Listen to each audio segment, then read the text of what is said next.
Lukas pasal 23 ayat 33 sampai 56.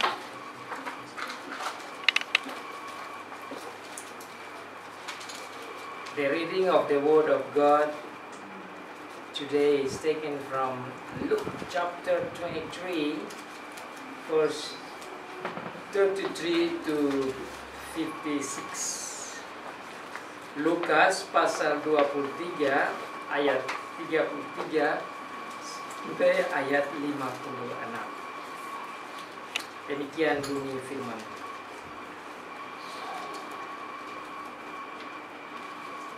Ketika mereka sampai di tempat yang bernama Tengkorak, mereka menyalibkan Yesus di situ, dan juga kedua orang penjahat itu, yang seorang di sebelah kanannya dan yang lain di sebelah kirinya. Yesus berkata, "Ya Bapa, ampunilah mereka, sebab mereka tidak tahu apa yang mereka perbuat." Dan mereka membuang undi untuk membagi pakaiannya. Orang banyak berdiri di situ dan melihat semuanya. Pemimpin mengejek dia, katanya, "Orang lain ia selamatkan, biarlah sekarang ia menyelamatkan dirinya sendiri, jika ia adalah Mesias, orang yang dipilih Allah."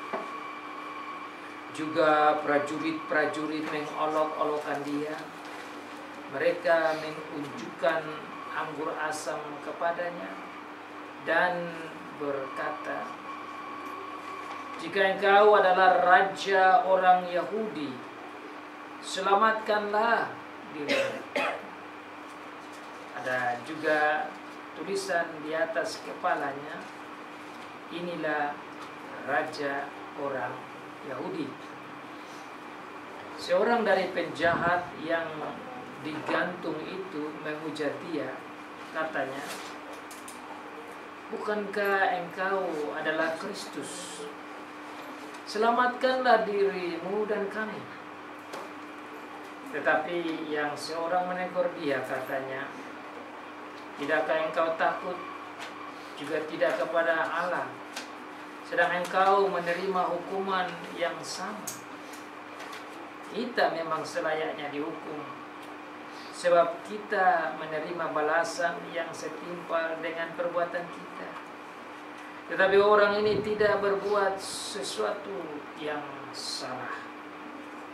Lalu ia berkata, "Yesus, ingatlah akan aku apabila engkau datang sebagai raja."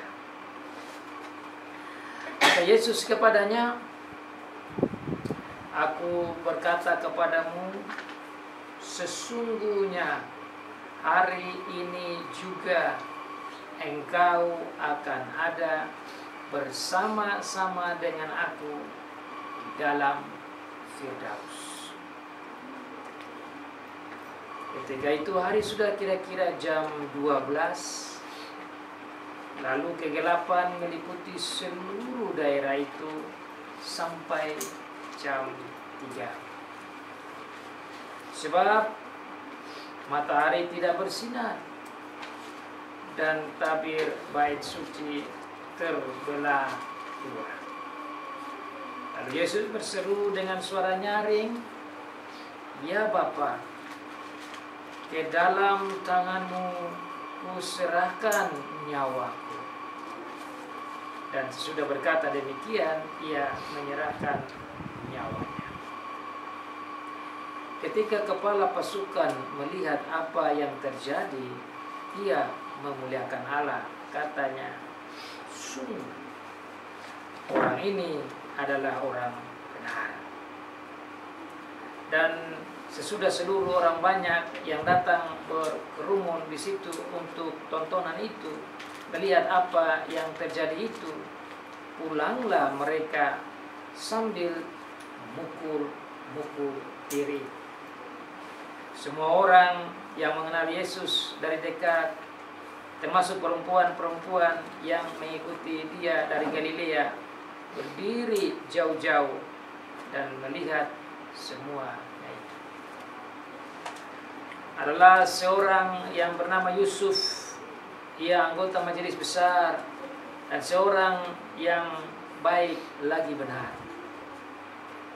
Ia tidak setuju dengan putusan dan tindakan majelis itu.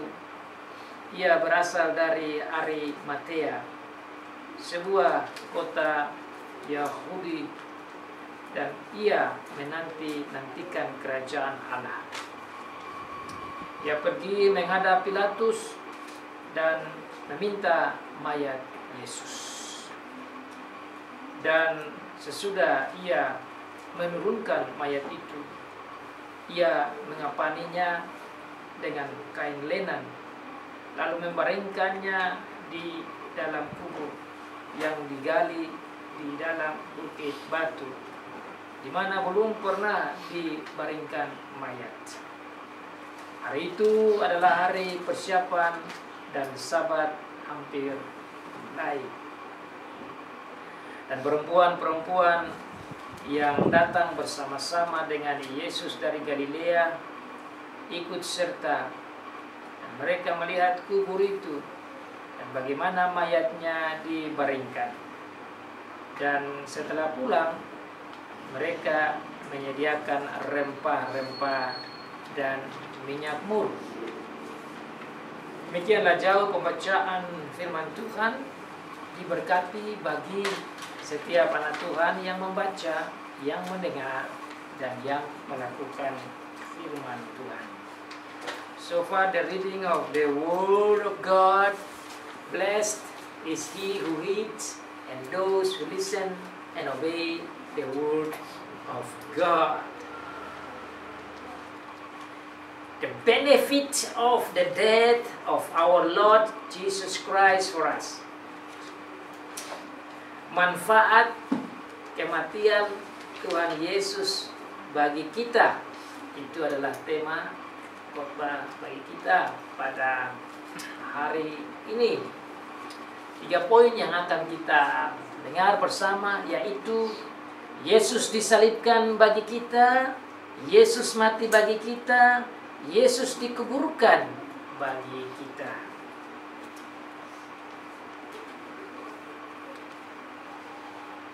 Jesus was on the cross for us, He was died for us, and He was buried for our benefit.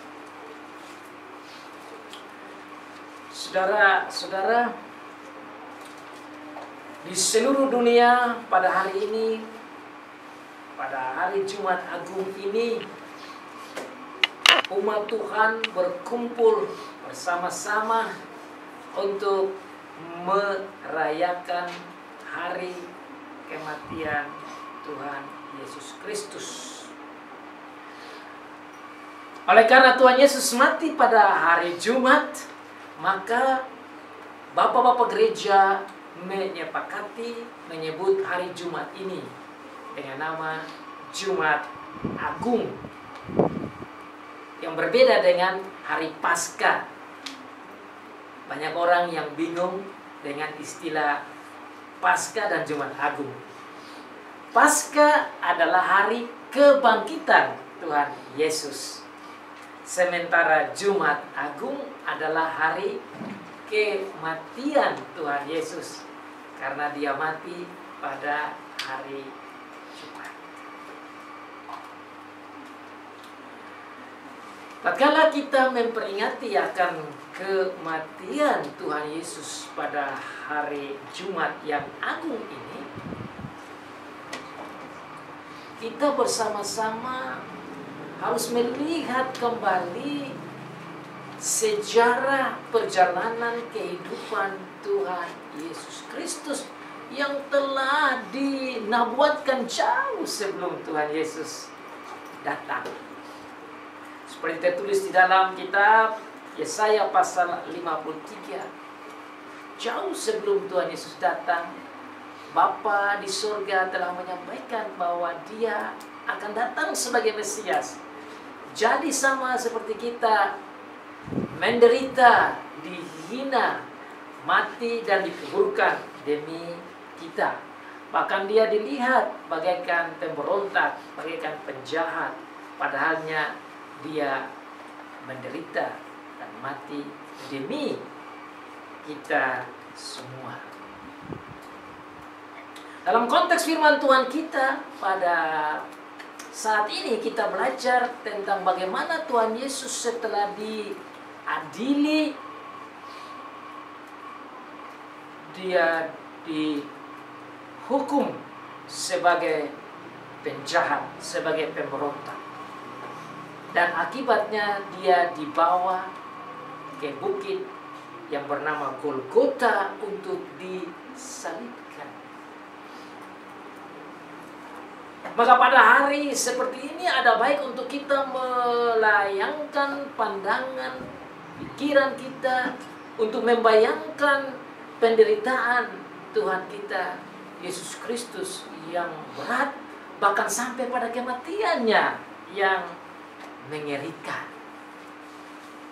Oleh karena hukuman dari Bapa di surga yang begitu berat, sebelum Dia mengalami semua ini, di Taman Getsemani disampaikan bahwa Dia begitu gentar terhadap hukuman Bapa yang berat, sampai keringat darahnya keluar akibat stres, tekanan yang berat yang Dia sudah tahu yang akan Dia alami.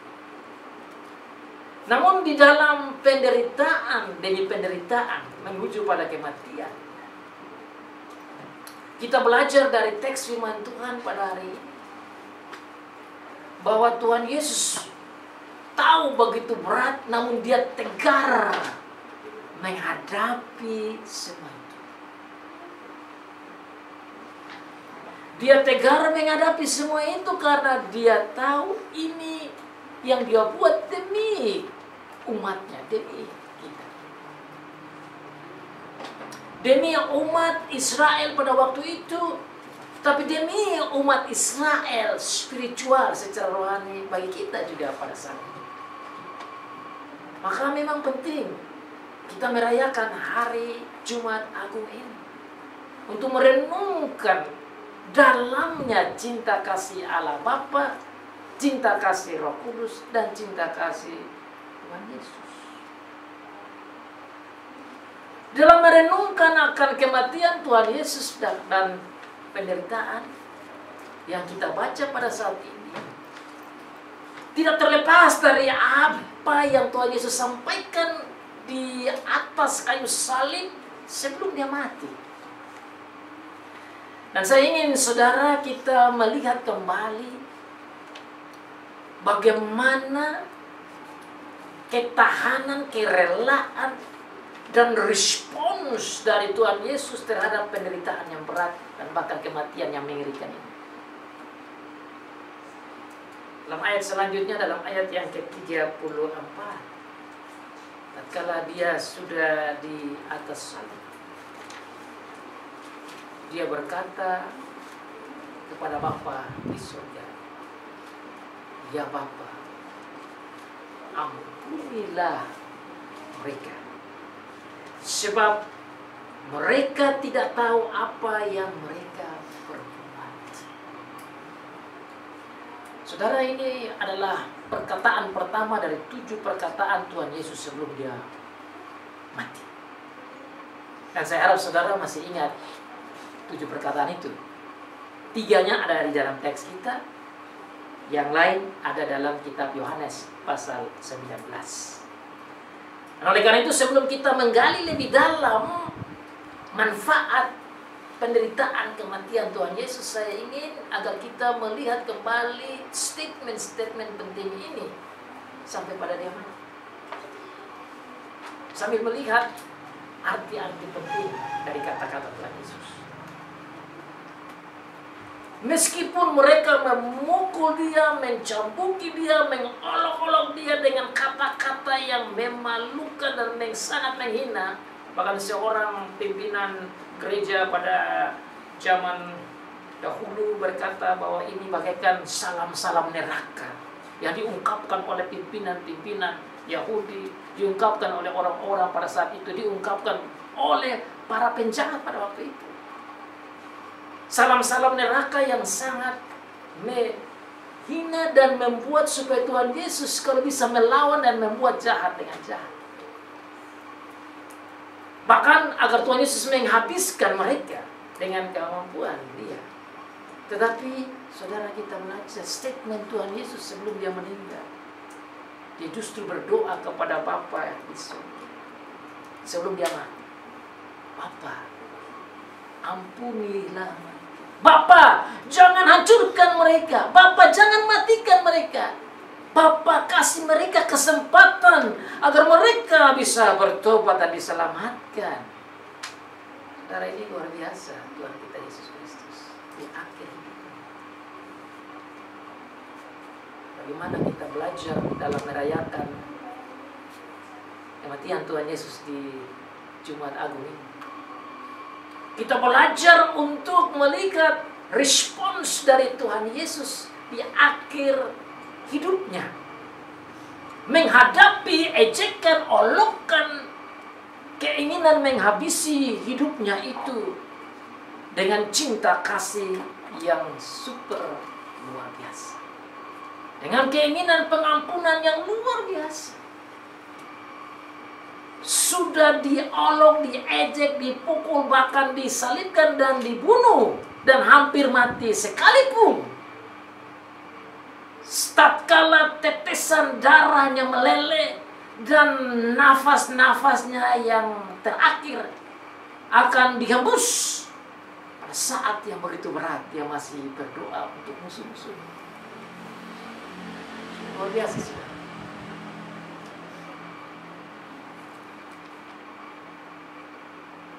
Maka saudara, ada baik di saat hari seperti begini kita melihat betapa luar biasanya Sang Juru Selamat kita, yang bukan saja berkhotbah untuk mengampuni orang yang bersalah kepada kita, mengasihi musuh,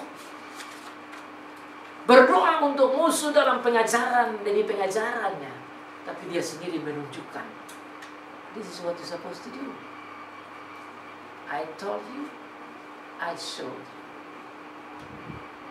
Saya mengajar tentang mengampuni orang yang bersalah kepadamu. Saya mengajar untuk berdoa untuk musuh. Saya mengajar untuk mengasihi musuh. Sekarang saya tunjukkan di akhir-akhir hidupku yang begitu berat.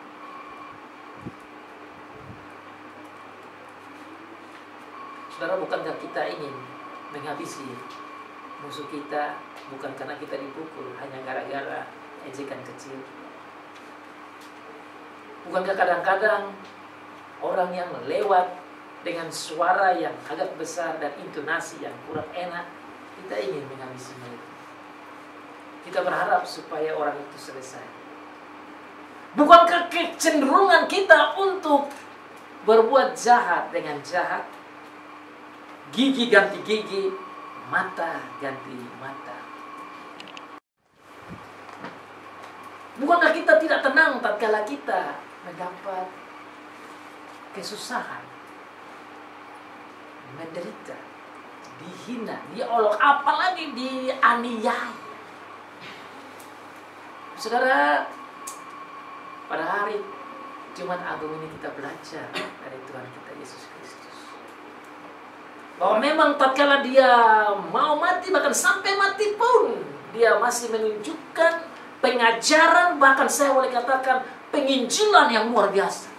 This is part of his gospel work, mission outreach, to reach these people, his enemies, that they can come to believe and to repent.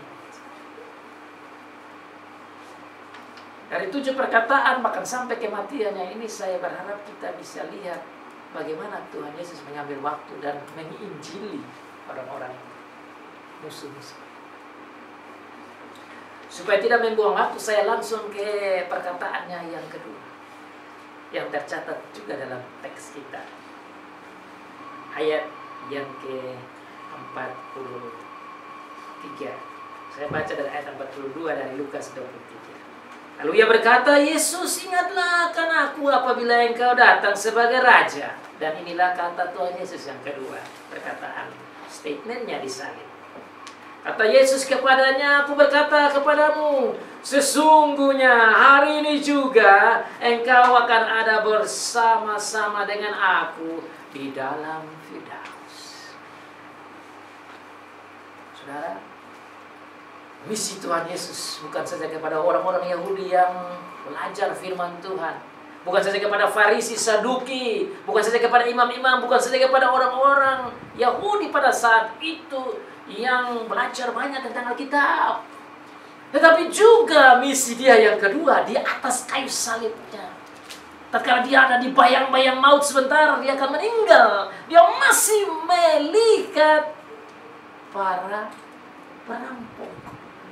Harusnya perampok yang satu, penjahat yang satu itu juga melihat hal yang sama.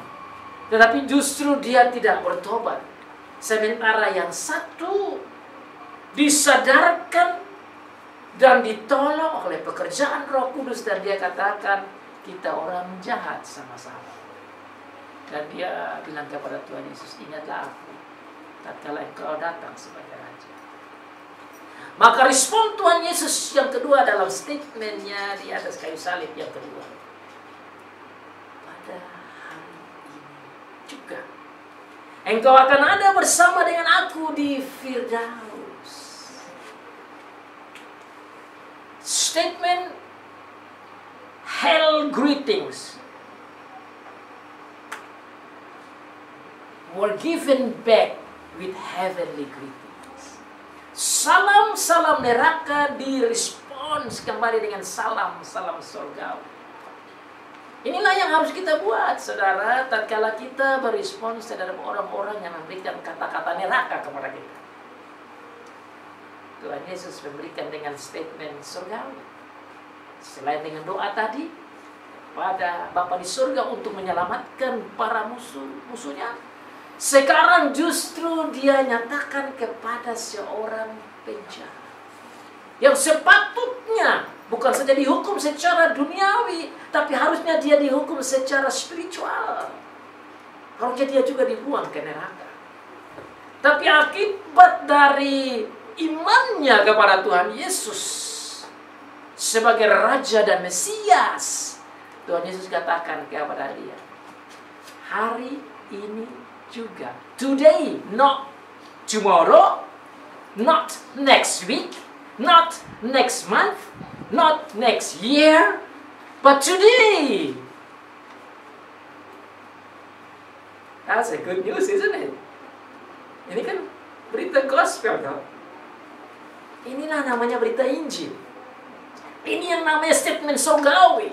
Jadi Tuhan kita Yesus Kristus sudah di atas kayu salib pun dia masih memberikan statement rohani yang menghiburkan, yang menguatkan kepada orang-orang tanpa harapan. Dan ini disaksikan oleh begitu banyak orang, termasuk penjahat. Hari ini juga, tatkala dia mendengar hari ini juga, saudara, saya pikir pasti penderitaannya itu seakan-akan hilang saja. Bagaikan ibu yang menderita mau melahirkan anak, tatkala bayinya keluar, diberikan di atas dadanya, langsung seperti hilang saja sakitnya. Ya, bagi yang belum pernah melahirkannya susah paham itu. Tapi saya yakin yang dengar apa yang saya omong dan dia pernah melahirkan, dia mengerti. Tatkala waktu melahirkan begitu menderita, tapi anak di atas dada ibu itu seperti hilang saja. Dan makanya kemudian dia mau melahirkan lagi meskipun menderita. Begitu indahnya berita penyeraman itu. Orang ini lagi disalib. Tapi tatkala Tuhan Yesus bilang, hari ini, today, tidak ada tunda-tunda. Artinya, kita dua akan mati sama-sama sebentar lagi. Tetapi pada waktu mati bersama, kita dua sama-sama nikmati hidup yang indah itu. The heavenly life. Saudara, apa untungnya bagi kita? Manfaatnya apa? Manfaatnya bagi kita, yaitu bagi kita orang percaya pada Tuhan Yesus, tatkala kita mati, kita tidak berputar-putar di kuburan itu. Maka tidak masuk akal orang takut setan atau takut roh-roh jahat di kubur. Kontradiksi dengan apa yang Tuhan Yesus bilang. Hari ini berarti rohnya itu langsung ke sana. Bukan hari ini mati, rohnya terputar di kubur situ.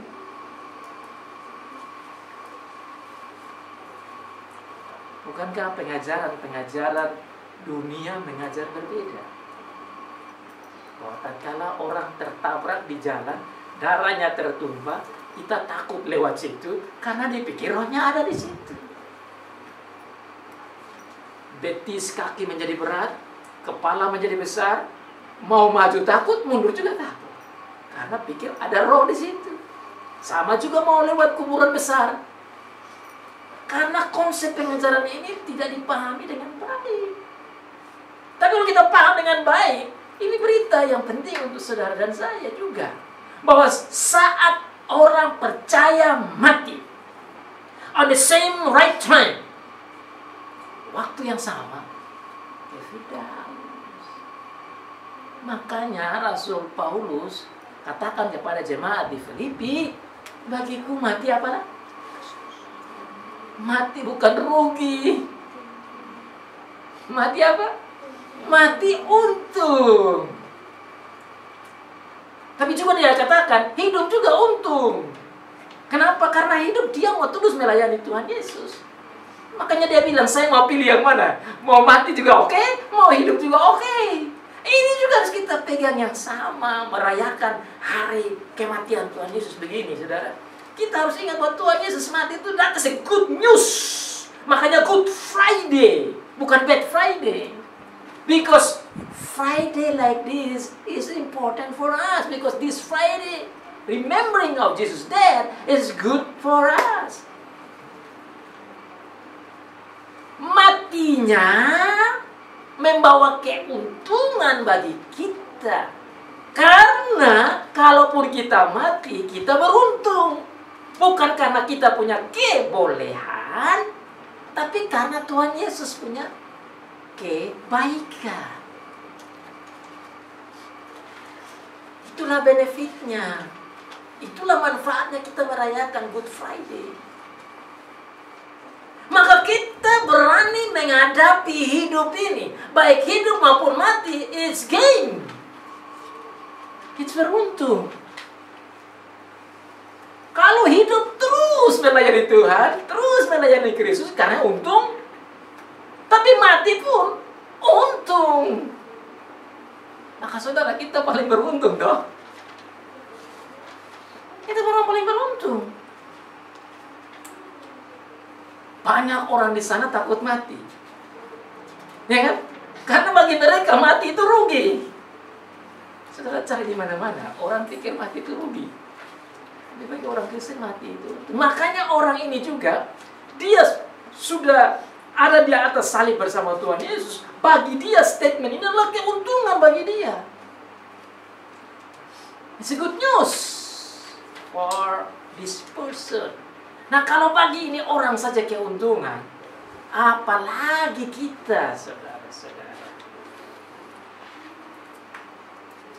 Makanya saudara, betapa pentingnya kita merenungkan akan hari kematian Tuhan Yesus. Justru dia mati supaya pemberontak ini dapat untung, supaya orang-orang yang lain yang percaya pada Tuhan Yesus ini dapat untung, supaya kita juga dapat untung. Makanya dalam Yesaya pasal 23 tadi dijelaskan, dia mati demi kita, demi pemberontak-pemberontak, demi saudara.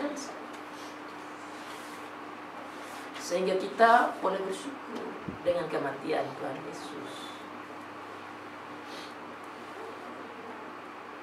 Saya tatkala renungkan statement Tuhan Yesus yang kedua itu, saya pikir, wow, luar biasa. Pada hari ini juga engkau ada bersama dengan aku di Firdaus. Dengan demikian saudara, kita juga boleh bersyukur bagi orang tua kita, saudara kita, teman kita yang meninggal. Kita bersedih sementara, tapi kesedihan kita tidak berkepanjangan tanpa harapan. Tatkala kita melihat orang menghadapi duka cita, kita bisa menghibur orang yang berduka cita. Kenapa? Karena bagi orang percaya kematian bukan akhir dari segalanya, tapi kematian merupakan jembatan kepada hidup yang kekal.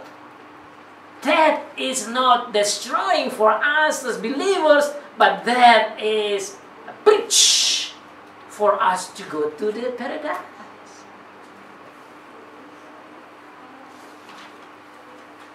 Tuhan Yesus tidak berhenti di situ di akhir hidupnya. Statement dia yang ketiga tatkala dia mau meninggal. Saudara bisa buka dalam kitab Yohanes yang tadi dibacakan juga, Yohanes pasal 19. Dia tidak lupa keluarganya. Dia tidak lupa ibunya. Dia tidak lupa teman-teman dan saudaranya, murid-muridnya juga. Ayat yang ke-27. Di atas kayu salib dia memberikan statement penginjilan, statement surgawi. Pada akhir hidup di nafas-nafasnya yang terakhir dia bilang begini. Kemudian katanya kepada, saya baca di 26, ketika Yesus melihat ibunya dan murid yang dikasihinya, yaitu Yohanes yang menulis kitab Yohanes ini, ia berkata kepada ibunya, "Ibu, inilah anakmu." Itu dia arahkan ke Yohanes. Kemudian katanya kepada muridnya, "Inilah ibumu." Dan sejak saat itu, murid itu menerima dia di dalam rumahnya. Kenapa statement ini perlu disampaikan? Saudara, bagi yang wanita perlu dengar ini. Karena kematian dari seorang anak, apalagi anak sulung begini, ini bukan gampang bagi seorang ibu. Tuhan Yesus mengerti benar betapa dalamnya kesedihan ibunya. Tuhan Yesus mengerti benar bahwa nanti ibunya itu bukan saja bersedih, bisa saja lonely, sepi. Dalam sejarahnya juga pada saat ini, Yusuf, suami daripada Maria ini juga sudah tidak ada. Maka betapa sedih, betapa beratnya Maria, ibu dari Tuhan Yesus, menghadapi kenyataan ini. Melihat anaknya dihina, dipukul, dicambuk, sampai di kayu salib, sampai sebentar mau mati, padahalnya anak itu tanpa salah.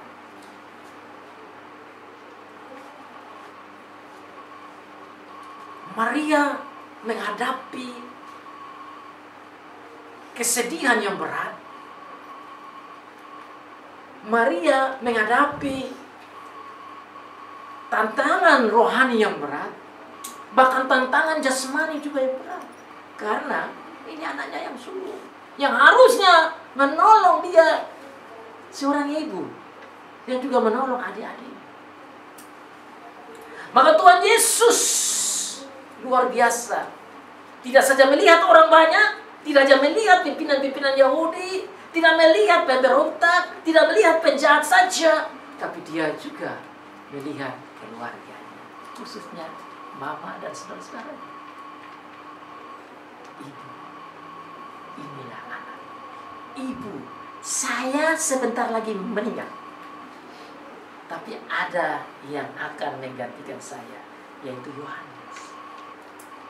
Saudara, ini luar biasa. Perhatian Tuhan Yesus, the deep love of our Lord Jesus Christ on His last day. Thinking, remembering His mother. Ini sekaligus berita sukacita bagi Maria. Ini penguburan bagi Maria. Dia mau katakan, Mama, saya mau mati ini. But I love you. Look at this. This is your son. Anakmu ada di sini. Dan dia bilang kepada Yohanes, ini ibu. Dia mau katakan, you must love each other. You must look after each other. Be like the mother and the son. Makanya dalam kalimat dikatakan di sana, pada sejak itu murid itu menerima dia dalam rumahnya. Itu luar biasa. Itu menurut saya another gospel news. Berita sukacita bagi ibu dan bagi keluarga dari Tuhan Yesus. Saya berharap dengan ini juga kita ditolong dalam Good Friday ini untuk mengingat betapa pentingnya melihat ibu kita, tentu ayah kita juga, orang tua kita. Seperti Tuhan Yesus memperhatikan ibunya, kita juga dipanggil untuk jangan lupa melihat orang tua kita. Di dalam bersyukur kepada Tuhan, betapa penting untuk kita jalankan. Nomor 4.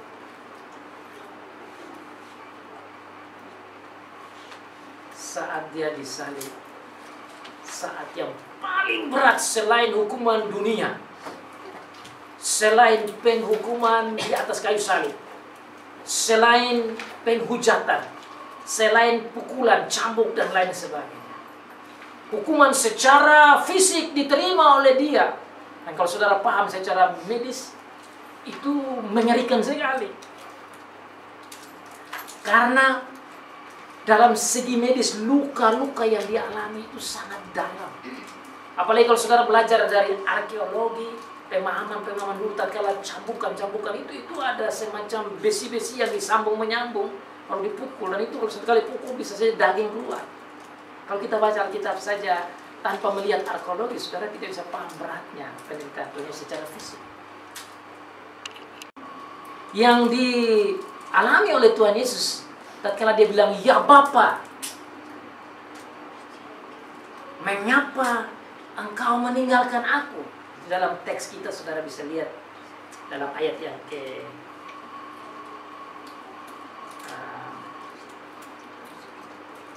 yang tidak ada di teks kita. Dia katakan, Eli, Eli, lama sabachthani. Allahku, Allahku, mengapa engkau meninggalkan aku? Ini adalah pengalaman hukuman yang terberat yang harus dialami oleh setiap orang yang berdosa. Saudara dan saya harusnya alami ini tatkala Bapa tidak melihat kita lagi, Bapa sudah angkat kasihnya daripada kita. Itu namanya neraka.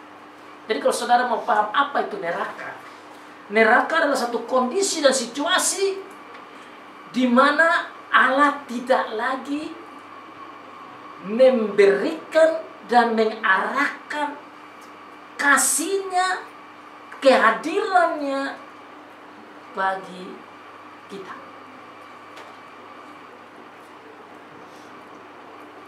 Dunia ini saudara, banyak orang yang berdosa, banyak orang buat jahat, tapi ini belum neraka. Karena Bapa ini masih hadir. Langit datang curahkan hujan, itu kasih Bapa ada di situ. Udara yang kita hirup, kasih Bapa ada di situ. Ada banyak orang yang menunjukkan kebaikan, kasih Bapa ada di situ. Panas matahari, kasih Bapa ada di situ. Terang, banyak kasih Bapa ada di dunia ini. Yang banyak orang tidak lihat itu. Tapi semua pemeliharaan yang ada di bumi ini adalah bagian dari kehadiran kasih Bapa. Termasuk Ada begini banyak binatang-binatang yang jahat dan tidak keluar makan kita, itu juga kasih Bapa. Karena bisa saja misalnya kita di sini banyak kobra-kobranya, bisa saja keluar datang dan gigit kita. Banyak singa-singa juga yang ada di mana-mana, di beberapa tempat, bahkan ular-ular bisa saja gigit kita, tapi kok tidak juga. Itu bagian dari kasih pemberian. Tetapi tatkala Bapa mencabut kehadirannya dan kasihnya, itu sangat mengerikan. Itu yang namanya neraka. Dan Tuhan Yesus alami itu. Makanya dia bilang, Bapa, ya Eli, Allahku, mengapa engkau meninggalkan aku? Penderitaan jiwa yang harusnya kita derita itu, yang harusnya Allah tinggalkan kita, dialami oleh Tuhan Yesus. Makanya dia ditinggalkan oleh Bapa supaya kita tidak ditinggalkan oleh Bapa. Itu benefit dari kematian Tuhan Yesus. Saudara dan saya tidak alami itu, karena dia sudah alami. Itu yang membuat kita beda dengan orang yang tidak percaya pada Tuhan Yesus. This is the different situation and condition between we who are believers and those people who not believe in Jesus.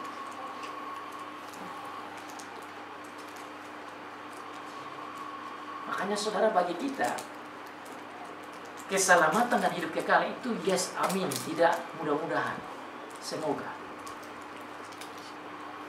Makanya untung itu yes, amin, bukan mudah-mudahan atau semoga. Karena kematian dia ini. Ini kematian spiritual yang dialami oleh Tuhan Yesus supaya kita tidak alami itu. Makanya saudara, Good Friday is very important. Tanpa Good Friday, no salvation. Tanpa Good Friday, kelahiran Tuhan Yesus juga tidak ada guna. Untuk apa kita rayakan kelahiran Tuhan Yesus dan merayakan bahwa dia ada, sementara dia tidak mati untuk kita? Malanglah nasib kita, itu kata Tuhan Yesus. Dan kalau tidak ada kematian, tidak ada juga kebangkitan. So Good Friday is very important. Because in this Good Friday, we see the death of Jesus. Physically and spiritually. Di dalam kematian Tuhan Yesus pada hari Jumat Agung ini, kita melihat kematian Tuhan Yesus secara fisik, tetapi juga secara rohani. Secara fisik dia alami sebagai bagian dari hukuman Bapa, tapi secara rohani jiwa dia juga mengalami kematian mengerikan, neraka yang harusnya saudara dan saya alami. Bukankah itu good news? Makanya statement keempat ini adalah juga good news. Amazing good news. Eli, Eli, lama sabachthani. Allahku, mengapa engkau meninggalkan aku? Ini yang Tuhan Yesus katakan, di situ terdapat keretakan gigi. Tuhan Yesus menerima ini bagaikan keretakan. Saudara tahu keretakan gigi ya?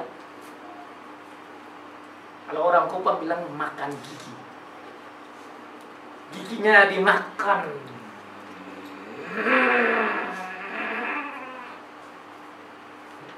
Itu ngerinya neraka itu. Kenapa? Cinta kasih Bapa tidak ada di situ, di dalam orang-orang itu lagi. Makanya saudara, kalau kita mau lihat neraka yang kecil, lihat orang yang saling bermusuhan dan mereka makan gigi satu sama lain. Itu seperti neraka kecil saja, belum besar. Kita tidak mau ke sana, saudara-saudara. Kita tidak mau ke sana. Kenapa? Karena kita lihat begitu besarnya, ini bukan saja marahnya Bapa, tapi dikatakan lebih dari marah, sehingga dikatakan the wrath of God. Wrath itu bahasa Indonesia murka. Murka Allah terhadap dosa-dosa manusia. Dan Tuhan Yesus pikul semua itu di Good Friday ini.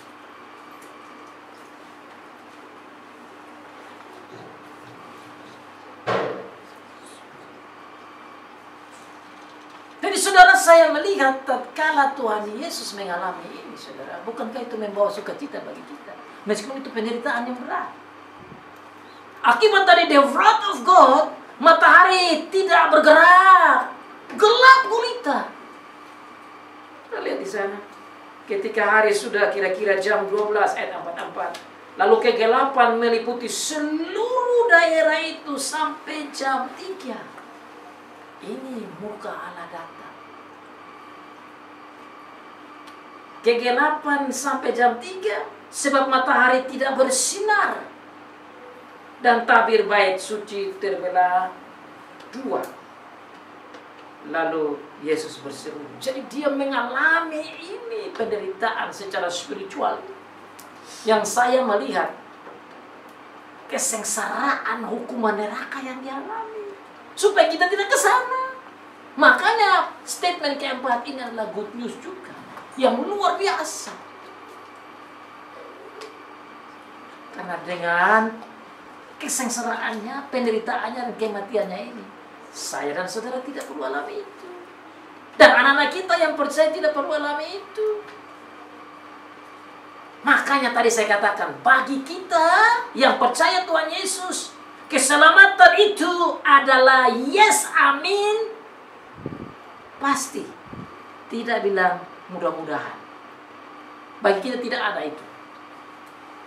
Kita tidak katakan semoga saya selamat. Kita tidak boleh katakan semoga saya masuk di surga. Tidak ada itu statement kayak begitu. Kalau kita mengerti ini dengan baik. Tapi kalau tidak, kita berpikir, ya dia mati, mudah-mudahan masuk surga, mudah-mudahan diselamatkan. Bagi saya itu statement yang tidak cocok dengan Alkitab. Pertama Tuhan Yesus bilang apa? Hari ini juga engkau dengan aku di Firdaus. Sekarang dia katakan bahwa dia alami ini semua. Supaya kita tidak harus alami itu.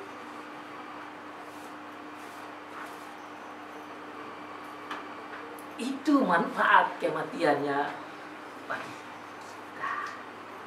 Makanya saudara, kalau kita sudah paham ini, setelah kita rayakan Good Friday ini dan kita rayakan perjamuan kudus sebentar, ya kita harus hidup seperti orang-orang yang di surga meskipun belum di sana. Karena dengan Tuhan Yesus mati, kita yang percaya dengan Tuhan Yesus juga mati dengan dia secara spiritual. Artinya dosa tidak lagi menguasai kita karena Tuhan Yesus sudah mati bagi kuasa dosa itu. Kita tentu masih bergumul karena iblis masih usaha, tapi dosa tidak berkuasa karena kita telah mati bersama dengan Tuhan Yesus.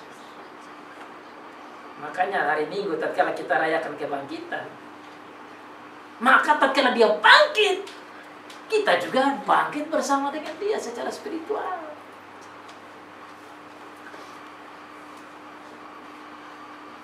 Jadi saudara, statement Tuhan Yesus yang keempat ini bagi saya juga merupakan berita Injil yang luar biasa. Nomor 5. Dalam Yohanes dicatat di sana. Dikatakan di sana, tatkala dia sudah selesai ini semua, dia bilang, aku haus. Ayat yang ke-28. Sesudah itu, karena Yesus tahu bahwa segala sesuatu telah selesai, berkatalah ia supaya genaplah yang ada tertulis dalam kitab suci, aku haus. Statement aku haus ini menunjukkan kepada kita bahwa dia seperti saudara saya. Dia juga manusia. Dia benar-benar manusia sejati. Dan dia benar-benar mati ini. Ini penting saudara untuk kita catat. Karena bukan sedikit orang yang menyangkal kematian Tuhan Yesus. Tuhan tahu bahwa satu saat ada yang akan katakan bahwa bukan dia yang mati. Atau dia tidak mati. Tapi dengan statement ini, saudara dan saya belajar dan harus pegang betul-betul apa yang dikatakan firman. Bahwa inilah dia betul yang mati. Dan dia yang mati ini bukan roh yang tiba-tiba ada saja, tapi memang dia adalah manusia yang sama dengan kita, yang juga ada rasa hausnya. Dan ini penderitaan real yang dia alami. Maka dia katakan, aku haus. Sekaligus menyatakan kepada kita bahwa Logos real became flesh or man. Bahwa firman Tuhan memang betul-betul menjadi manusia. Maka statement aku haus itu sekaligus merupakan statement kesaksian yang membawa Injil kepada semua orang. Jadi saudara, jangan melihat statement-statement seperti begini sebagai statement biasa. This is gospel statement. Ini adalah pernyataan misi Injil untuk menyatakan benar-benar dia mati untuk. Nomor 6. Kalau dia mau mati, dia bilang, sudah selesai. Saudara, statement Tuhan Yesus yang menggunakan kata sudah selesai dalam bahasa asli ini, itu menunjukkan bahwa semua yang dia kerjakan, semua yang dia ajarkan, semua yang dia alami, semua yang diberikan oleh Bapa sebagai hukuman, baik hukuman secara jasmani maupun hukuman secara spiritual dan jiwa, dia kerjakan 100%. Sudah selesai kerjaku. Maka ini juga adalah statement Injil yang perlu kita ingat. Di Good Friday ini, di Jumat Agung ini, di Jumat Agung Tuhan Yesus kerjakan secara 100% semua yang Bapa tuntut demi keadilan Bapa itu. Dia kerjakan 100% sampai selesai. Dan dengan pernyataan sudah selesai, maka pekerjaan penyelamatan itu juga 100%. Dan oleh karena pekerjaan keselamatan 100%, maka kita boleh menyatakan kepada orang, saya selamat 100%. Maka saya tidak ragu-ragu dengan keselamatan saya. Maka Good Friday, Jumat merayakan kematian Tuhan, menggarisbawahi the completeness of the work of Jesus for our salvation.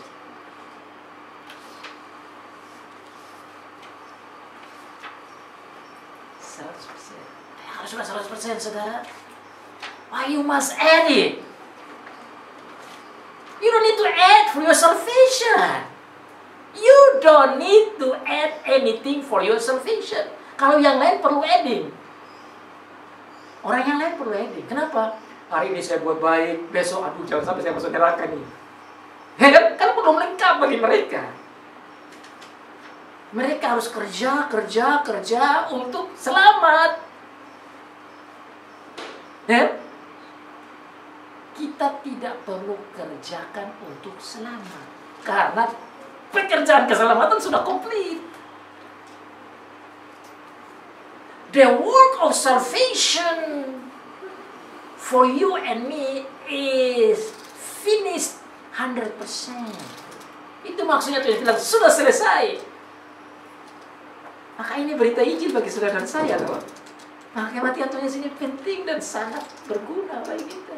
Dia mati selesai.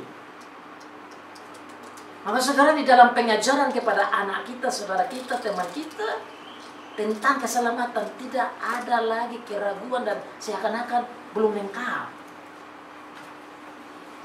Keselamatan itu lengkap. Dan oleh karena itu lengkap, untung. Dan oleh karena untung, kita harus hidup untuk Dia sudah. Makanya Rasul Paulus bilang, bagiku hidup itu Kristus. Karena saya dapat untung banyak sekali. Karena keselamatanku lengkap. Nah, karena keselamatan ini lengkap, saudara, Kenapa kita harus tambah-tambah lagi? Maka pertanyaan yang muncul, nah kalau begitu, kenapa kita harus buat baik dan amal? Bagi yang lain, amal itu untuk keselamatan. Sementara bagi kita, amal itu bukan untuk keselamatan. Perbuatan baik kita bukan untuk dapat selamat. Tidak. Selamat kita because of Jesus, by grace. But we who already being saved by Jesus, we are called to thank Him. Karena sudah 100% dapat, ya terima kasih kepada Bapa. Masa Bapa anaknya sudah mati untuk kita, tidak tahu terima kasih bagaimana? Bersyukur. Nah, bagaimana kita bersyukur? Bersyukur dengan mempersembahkan seluruh tubuh kita untuk Tuhan. Itu yang disimpulkan oleh Rasul Paulus dalam Roma pasal 12. Demi kemurahan Allah di dalam Tuhan Yesus Kristus yang sudah mati bagi kita, aku menasihati kamu untuk mempersembahkan seluruh tubuhmu sebagai persembahan yang hidup, yang berkenan, dan yang kudus. Because of the mercy of God, I urge you, brothers and sisters, to offer all your body as a living, holy sacrifice. Maka di Good Friday ini kita sadar untuk kita berterima kasih kepada Tuhan yang telah mati bagi kita dan bekerja 100%, saudara. Jadi Good Friday bukan berarti kita rayakan Jumat Agung hanya untuk kematian Tuhan Yesus saja. Tapi melihat kematian Tuhan Yesus ini, kita melihat pekerjaan yang baik 100% kita dapat keselamatan itu. Maka Dia telah membeli diri kita, tubuh kita, hidup kita 100% dengan pengorbanannya itu. Maka kita juga harus kasih tubuh kita 100% untuk bersyukur. Makanya saudara, orang yang mau menyerahkan tubuhnya 100%, salah satunya mulutnya. Bagaimana hari Minggu nyanyinya seperti orang sakit. Itu berarti kasih mulut 2% saja. Kasih suara mungkin 3% saja. You must sing to God, amazing, powerful, because He has done powerfully. Save us 100%. Give to Him 100% juga. Ya kan?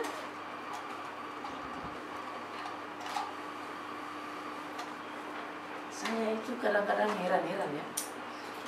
Kenapa kalau orang di rumah masuk di kamar mandi nyanyi lagu popnya itu suara hampir hilang, tinggi besar, nah orang di jalan juga dengar. Karena dia nyanyi untuk kekasihnya itu. Dia sayang kasih kekasihnya, dia nyanyi besar-besar sambil ingat.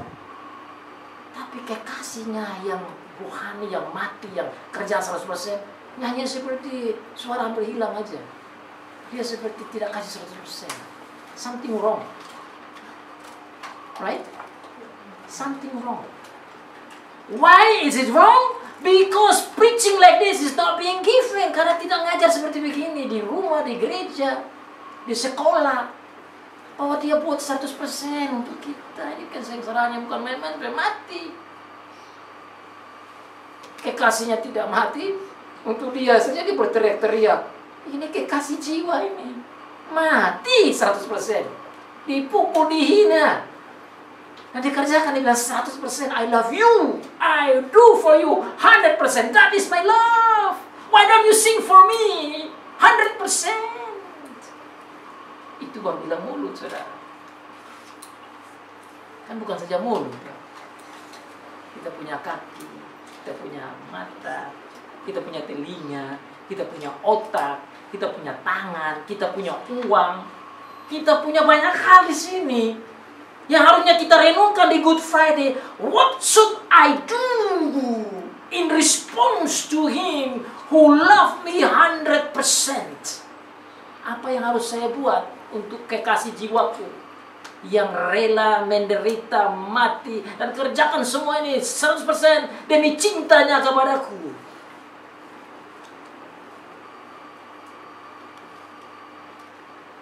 Ini yang harus jadi bagian perenungan kita di Good Friday, saudara.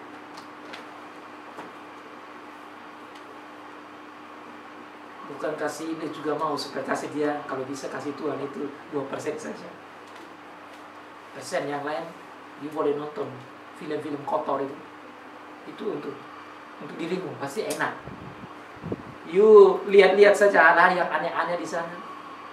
You pergi dan buat semaumu, cari uang untuk dirimu sendiri.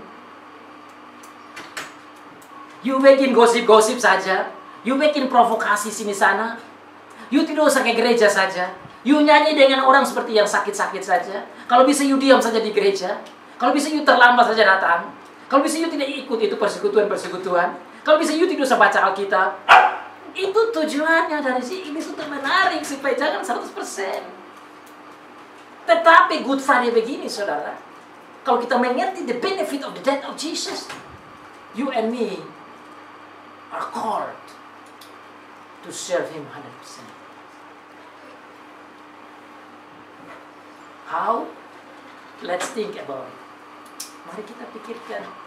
Seberapa banyak persen kita gunakan seluruh tubuh kita ini for Him? Remember, we don't do good work for salvation anymore. Kita tidak buat perbuatan baik untuk keselamatan lagi. Sudah ada, sudah 100%. Yang Tuhan inginkan dari kita yaitu kita berterima kasih 100%.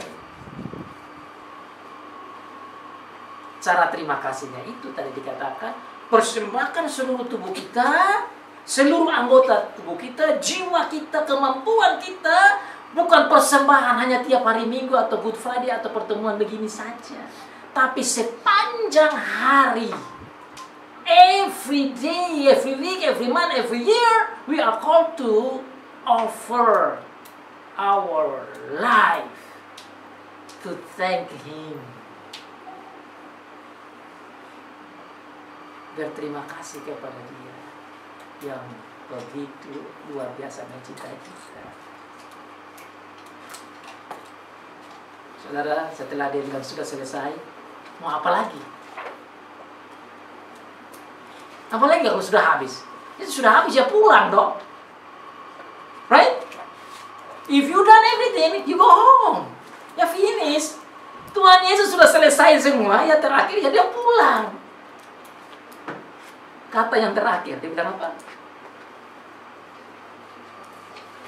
Dia di dalam Lukas tadi, ya Lukas 23. Apa dia bilang?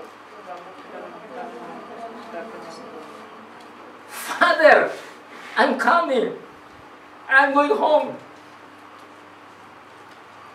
Sudah selesai. Saya mau pulang, Bapak. Saya sudah lengkap. Kalau belum lengkap, dia tidak mau pulang. Dia akan kerja sampai selesai. Tapi karena ini 100% selesai, dia mau pulang. Bapak, ke dalam tangan serahkan nyawa. Bagaimana?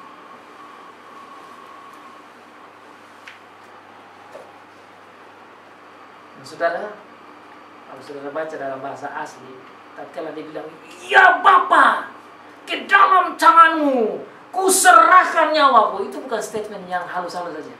Itu adalah dia punya nafas yang paling terakhir dan kekuatan yang paling terakhir. Dia berteriak dengan suara lantang karena dia sudah selesai. Ini suara sukacita, saudara, karena selesai. Saudara, tatkala ini bagian terakhir dari khotbah, akan dia dikuburkan sebentar untuk kita. Setelah dia disalibkan untuk kita, dia mati untuk kita, sebentar dia dikuburkan untuk kita. Tapi, saudara, tatkala kita dengar Tuhan Yesus dengan suara nyarinya, dia bilang, "Ke dalam tanganmu kuserahkan nyawaku." Itu adalah suatu statement menurut saya, meskipun berat tapi sukacita luar biasa. Makanya dia menyatakan dengan suaranya. Ini penting untuk kita. Kenapa? Karena Tuhan pergi kembali, Tuhan Yesus pergi ke rumahnya. Kenapa? Karena dia tahu bahwa setiap kita yang mati pun akan ke sana. Dan ini sekaligus, saudara, penting untuk kita kalau kita mau mati. Tidak harus takut. Bukankah banyak dari kita takut mati? Ayo, siapa di sini yang tidak takut mati? Tapi saya harap dengan pengajaran hari ini kita tidak harus takut mati lagi. Dan kalau memang nafas sudah terakhir, kita bilang dengan Tuhan Yesus, ke dalam tanganmu kuserahkan nyawaku. Dan saudara tahu, ini adalah sebuah lullaby song. Saudara tahu apa itu lullaby song? Lagu tidur bagi setiap anak Israel yang diajarkan oleh ibu-ibu orang Israel. Jadi waktu dia mau mati, dia ingat lagu tidurnya tatkala dia masih kecil. Setiap anak Yahudi yang masih kecil, tatkala mereka mau tidur, lagu ini dilakukan berdasarkan Mazmur. Kalau tidak salah, Mazmur 22.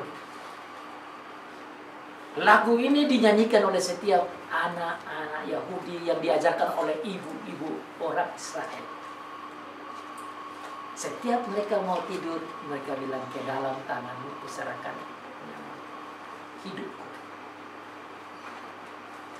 Lagu ini dinyanyikan oleh Tuhan Yesus tatkala dia mengembuskan nafasnya terakhir. Pernah saudara dengar orang yang mau mati dan menyanyi? Orang yang mati, orang itu menyanyi waktu dia mau mati. Saudara pernah lihat itu? Tatkala dia mau mati dan menyanyi, bukankah itu ada sukacita? Tidak mungkin dia bersedih tatkala dia nyanyi. Dia seorang yang bersukacita. Tuhan Yesus meskipun berat menghadapi bayang maut, sebentar lagi mati, tapi dia masih menyanyikan lullaby song, lagu tidur. Karena dalam bahasa tertentu kalau orang mati itu kayak tidur.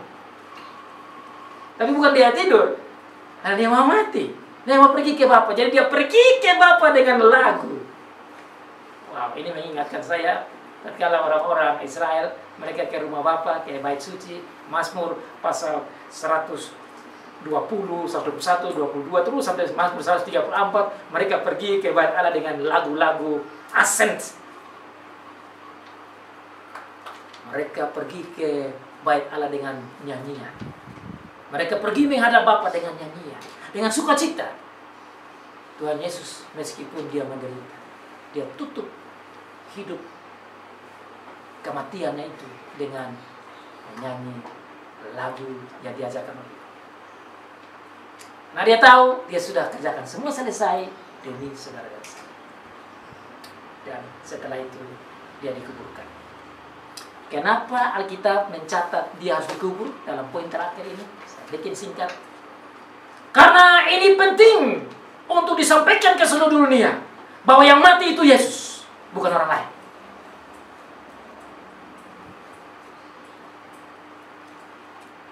Ini penting dicatat dalam firman Tuhan kita supaya kita percaya betul-betul bahwa memang Tuhan Yesus yang adalah Allah menjadi manusia itu benar-benar dia mati. Dan karena dia mati, dia dikuburkan. Dan oleh karena dia mati dan dikuburkan, sebentar kita akan mengaku iman kita. Kita katakan, dan kepada Yesus Kristus anak yang tunggal Tuhan kita, yang mati dan dikuburkan. Kita harus akui itu bahwa dia dikuburkan. So, kalau dia tidak dikuburkan berarti orang lain. Tapi bukan orang lain yang mati. Dia yang mati. Dia yang lahir. Dia yang mati itu juga dia itu dikuburkan. Dan itu diakui oleh seluruh orang Yahudi, diakui oleh seluruh orang-orang Romawi pada waktu itu, makanya Pontius Pilatus dicatat di situ. Dan itu juga diakui oleh orang-orang percaya baik Kristen maupun Katolik yang percaya Tuhan Yesus, mengakui bahwa yes, that is him. No other. Itulah dia yang mati, bukan orang lain. Karena dia yang mati, kita juga harus bersyukur kepada dia, kita harus percaya kepada dia, dan kita harus dekat dengan dia, dan kita harus berkomunikasi dan berrelasi dengan dia. Makanya dikatakan, dia lahir untuk kita, dia mati untuk kita, dia bangkit untuk kita. Maka kita juga perlu bersyukur untuk dia di Good Friday ini. Semoga saudara mendapat berkat dengan memahami the benefit of the death of Jesus on the cross, on his death, and as he was buried. Manfaat kematian Tuhan Yesus bagi kita, salibnya Tuhan Yesus bagi kita, matinya bagi kita, dan dikuburnya bagi kita, supaya kita boleh melihat hidup yang kekal itu sebagai 100%. Good Friday is good for us. Mari kita siap untuk merayakan perjamuan, merayakan akan kematian Tuhan Yesus sebagai ucap syukur karena kematiannya bagi saudara saya, dan kita dipanggil untuk bersyukur 100%. Amin.